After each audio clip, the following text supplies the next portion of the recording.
All right, so in the vein of E3 discipleship with FCA, I'm excited to I think you've probably heard of Margot and Lexi before. If you were at the Brave conference in September, Lexi is the one, our first speaker about knowing God, but she referenced Margot. So Margot is also on the call with us. And through the conference, which was so fun, I think Margot, you got referenced about 3 or 4 times. And so by the end of it, everybody was saying like go be somebody's Margot, go be a Margot to somebody, which is just such a testament to who you are, as a disciple maker. And so in this vein of E3 training, I wanted to get you guys on a call together because it's very cool to see the result of a tenacious discipleship relationship. So Margot is FCA staff in Maine, Lexi is FCA staff in Maine, but I'm not sure that would have ever been a guess in Margot's, vision when she met Lexi. So we're going to go through, it's going to be like a speed testimony because there's so much to this story. But what I really want you guys to draw out of this is discipleship is gritty. It is, up and down and all around. It takes time to go into this relationship. It takes intentionality.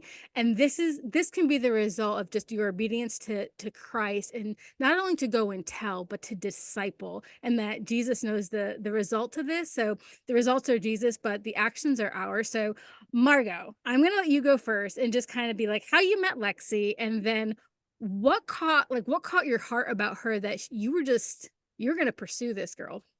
Yeah, so I was a college coach. I had recruited Lexi to come to the college I was coaching at the time, and I ended up leaving that coaching job early. So I recruited her as a junior. I was a goalie coach. She was goalie, and then I ended up being called to FCA staff. And so I was like, "Oh man, I'm leaving FCA staff." But this girl grew up where I grew up. She was a goalie like I was a goalie, so they're just our hearts were kind of in the same space there. And I remember reaching out to her and letting her know that I was leaving, and I just said, hey, I would love the opportunity to just coach you a little bit, and that was my in. That was my in with her. Just to, hey, if you want to do some coaching on the side, let's do that. And she accepted that offer. And over that, I just really felt like I think God was just, I realized it was an opportunity. It was an opportunity. I didn't know if she knew Christ. I didn't know where she was, but I just said, relationally, I can just befriend this young girl. I have influence in this space that God's given me. How can I maximize it for the kingdom? And so that's where it started. I love that. And Lexi, what was what was your thought when Margot recruits you and then leaves you? Like what what happens there? And why did you agree to go one-on-one training with her? Oh, I remember being really bummed because I thought she was super cool and I was like, man, who's gonna work with me now? But also I just I knew just even from the recruiting process, I was like, there's something different about this woman. Like she's really happy, she's really joyful. I probably wouldn't have used the word joyful back then. But I knew that there was something different. So I was bummed. But the invitation from, one of the top goalie coaches in the country to go one-on-one on the turf, like, yes, that was a yes. So there was an intentional ask and there was on your side. And Lexi, did you have a relationship with Jesus when you met Margot? No, I'd been to a church when I was little, but it wasn't one that was actively sharing, the same gospel that we preach today. Sure. So you start training together, that relationship opens up. Margot, how does it go from training and spending time with Lexi to conversations about Jesus? Like, how do we get there? Well, it actually got there really quickly, and it wasn't me. I feel like that first day when we went out to try to train on that turf, I just started asking questions. I asked a lot of hard questions about where she was and what was important to her. And I just remember I don't even know, Lexi, how much did we even play that day? Not I don't much. think And we we did. I think I put my equipment on and we sat in the corner. Yeah, and we talked, and it really ended up the more I could see Lexi was a person of peace, and it talks about that in the E3 training, but her heart was just open and willing to talk, and I just tried to ask a lot of questions, and I realized that I think she didn't have a relationship with Jesus, and that there was more opportunity to press in. So I think it got there quickly, and it was really just those kind of big questions of her why. Why are you playing sports? Why are you after this? What are you going to do when you get there? And what's going to be your priorities? Those are kind of the things that we kind of started to press into. So how does it go? So, you have a conversation. Obviously, you're enjoying time together. where does it come where is there any conflict? Is there any like tug and pull on this relationship where, you're probably aware Lexi doesn't know the Lord. So now it's like all these conversations, great questions, but now what? Like, Yeah. how do we introduce Christ, that there is a decision to be made? Because I feel like that can be an awkward moment. Like, so, it's like asking somebody out on a first, like, do you wanna? Yeah. Like, I, how does that present itself in a relationship where you feel like you've gained trust? I think some people kind of back away, like, oh, I don't want to push too hard because I don't want to ruin this relationship. So how do you get to that point and go Yeah, through that? we had some of it's natural. Like we had some time things. So Lexi was going off to college, and I remember that for me was that big, like intense feeling when I was like, oh, I gotta like pull the trigger here. We've been having a great conversation, and we were sitting in Panera Bread, and I just remember she was getting ready to go, and my first thing was I brought an athlete's Bible, an FCA Bible, and I remember having that with me and presenting that to her and explaining. I think we had had some discussions about faith and Jesus, and Lexi, you might remember better, but I just remember wanting to give her that Bible so that way she knew where she could find her truth, the truth that she needed. And I remember kind of pressing into like, do you know this gospel? Do you understand, really that Jesus was a real person? We had a problem of sin and he came to rescue us. And so I remember kind of posing that question, and my heart was beating out of my chest, like not knowing what this girl could just walk away and it could be over. And I left that with her. And Lexi, you can speak to that. I don't know if you had anything Yeah, I'd different. love to hear what you think. You're sitting there and here's Margot going from like sport to Jesus, and you're like, what is happening? Yeah, I think I mean, I was intrigued like from the beginning, and it kind of started when I just was like, okay, well, what are you doing now if you're not coaching? And she's like, well, I'm working with FCA. And I was like, what's that? And she was like, well, I love Jesus and I love sports. And I was like, okay, the sports thing's cool. I don't know about the Jesus thing, but yeah, I mean, as she was asking me questions, I was so intrigued, and she started to just share her faith, and I was like, huh, like I think I need that. Um and I wasn't sure, I didn't understand. Like I remember, when she sat down and like actually shared the gospel with me, I didn't get it. I was like, okay, cool. That sounds all right. But she gave me the Bible, and she gave me one of the FCA devotionals too. And I remember taking that home, and I just started reading it, and I was just hungry for something, I didn't know what I was looking for, but it clicked. I was like, okay, there's something, I'd always been someone who thought about life, thought about, I'm a deep thinker. And so I think some of these questions and topics kind of started to provoke something in me. And so I was just really interested and intrigued. Yeah. So was it so I love this, the tension this is like Margot pretty much kind of willing to risk the relationship, right? Like knowing that there was truth behind it. Like there was a risk in that because she doesn't understand what you're thinking or what you're feeling on the other side of that. Meanwhile, you're just kind of turning it all over and you don't get it right away. So it's beautiful to see that it wasn't on Margot necessarily to make it make sense to you. That's the job of the Holy Spirit to send you away with the word. Was it smooth sailing from there? I mean, like you went off to college and everything was like awesome. What happened in your journey? It was not smooth sailing. I went back to school with my Bible, and walked into the lion's den a little bit.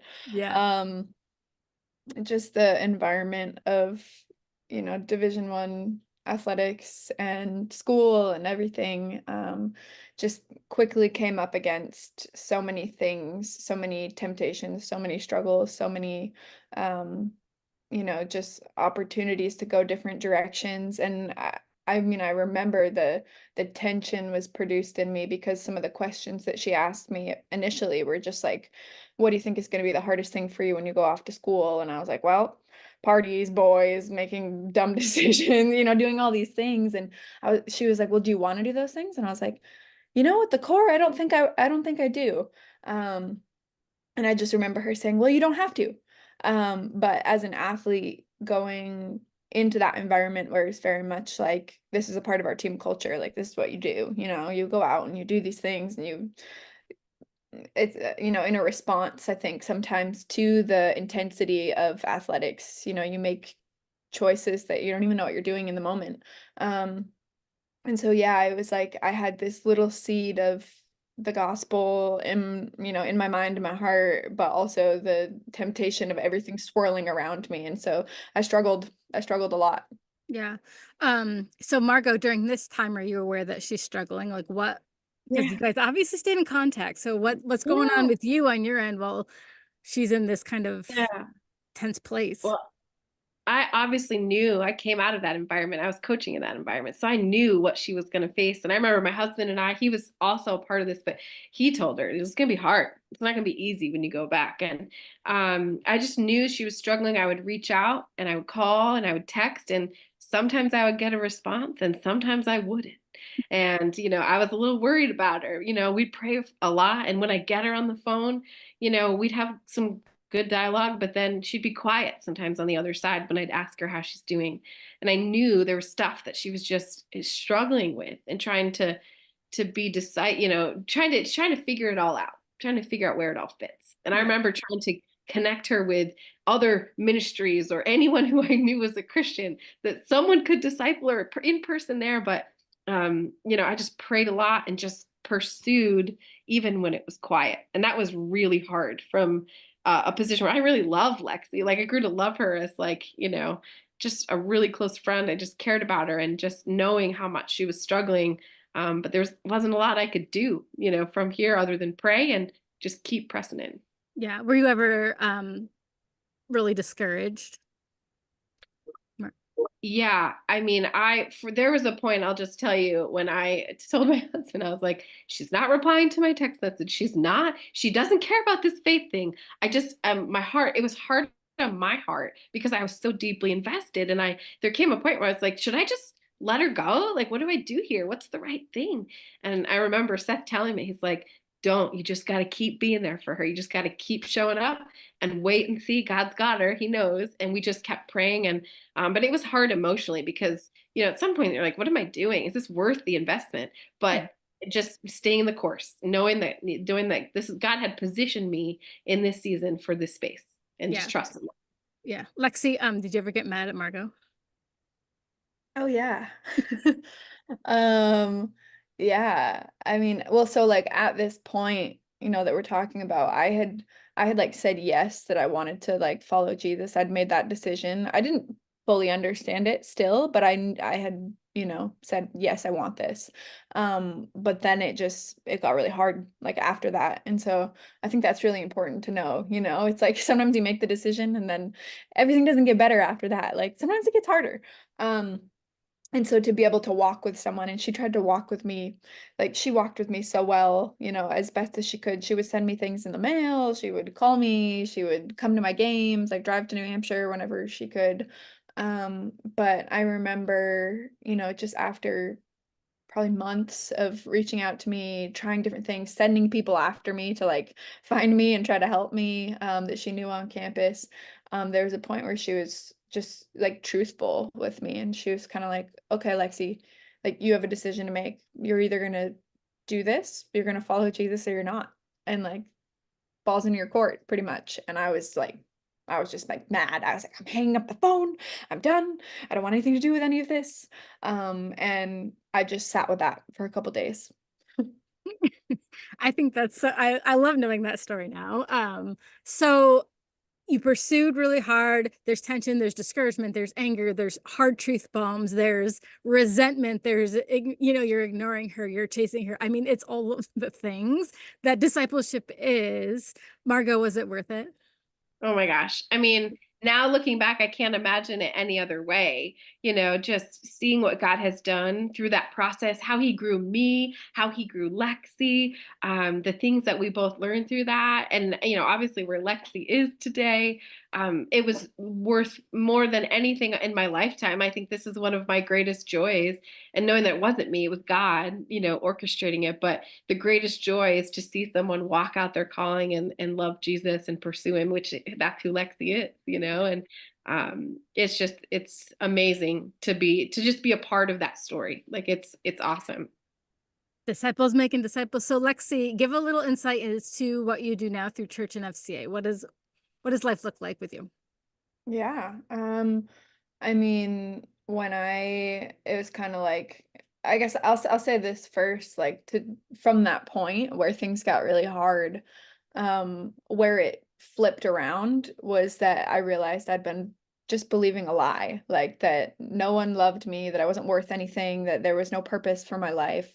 And there was like a moment where it clicked and I was like, wait a second, like Margot's been loving me this entire time, like no one else ever has. And so that was where I like saw Jesus and everything made sense suddenly. I was like, wait, this is what he does. Like this is like a reflection of his love for us. And Mm. then the gospel finally clicked for me. And from that moment on, I was like, man, I want to do this. Like I want to give my life to this because what she just did for me literally rescued me from, you know, death in many ways, I think spiritually and probably in the natural too. Um, so from that moment on, I was like, I want to give my life to seeing other people know Jesus, other students, other adults, really anyone. My heart's for anyone, and especially I think people who are lost and struggling because I know that space. And so just and when I think back on it now, like I've been able to share the gospel with so many people, but it all goes back to her sharing the gospel with me. And Yeah. so when you think about the impact that one person can make, there's a ripple effect, like she shared the gospel with me and I've been able to share the gospel with countless other people who have then, and that's discipleship. Yeah, which is kind of like that's where we pray it all lands is, Margot's investment in one that probably felt so time consuming, so maybe at times not even worth it. And now, like, and I've gotten the chance to know Lexi, like, running camps and so like just completely invested in loving her church family well, ministering everywhere she goes, mainly coffee shops. But, just watching that from this perspective, it's what God has for us and the joy that Margaux has to watch you, Lexi, and the joy we get. You're speaking at conferences, you're speaking at church, I mean, just everywhere you go. There's no other greater investment, I think, of our time. So I don't know if you guys have any final words, Margaux, if you want to just like wrap this all up as just that disciple making can truly bring our greatest heartache and our greatest joy. But the obedience to the Lord in this call is so fruitful and so beautiful. So go ahead, Yeah. Margaux. The thing that I just came to my mind as you were talking was, at that time when I invited Lexi to go sit down or go play field hockey for a few minutes or whatever, I had no idea the story and the life that God had planned for Lexi. There's no way we would know, right? There's no Right. way. Mhm. And there could be countless other people who might not have taken up that opportunity or whatever, but we'll never know what God can do through someone. And so if God is prompting us to be faithful and share, even in the stress or even in the discomfort or whatever it is, or even if it's after that and pursuing in relationship to continue to walk with someone, you have no way of knowing of who that person is in Christ when they make that decision. And for me, it's mind blowing to see where God has brought Lexi from and Lexi to. And I know it's not of me, it's of the Lord, but like we all it's little acts of obedience Mm. when the Lord prompts you. And like to me, that's just unbelievable. He uses us and then can totally transform a life. So just like the joy and the difficulty all go together in this beautiful mess of our lives, that we get to be a part of what God's doing in glory and a great bigger picture of his kingdom. It's just amazing. Yeah. Yeah. And that's what I love about this is like you had no way of knowing, Lexi had no way of knowing. And we like it's a quote, right? Like we never know what's on the other side of our first act of obedience. And this can be it. Even if it's a once in a lifetime thing or it's 10 times over. So thank you guys for sharing. So now when we reference and we're like, hey, go be somebody's Margaux, people know what we're talking about. So Still feels we weird. got it. Yeah, I know. We won't say it in front of you too often, Thank you. but all right. Thank you guys.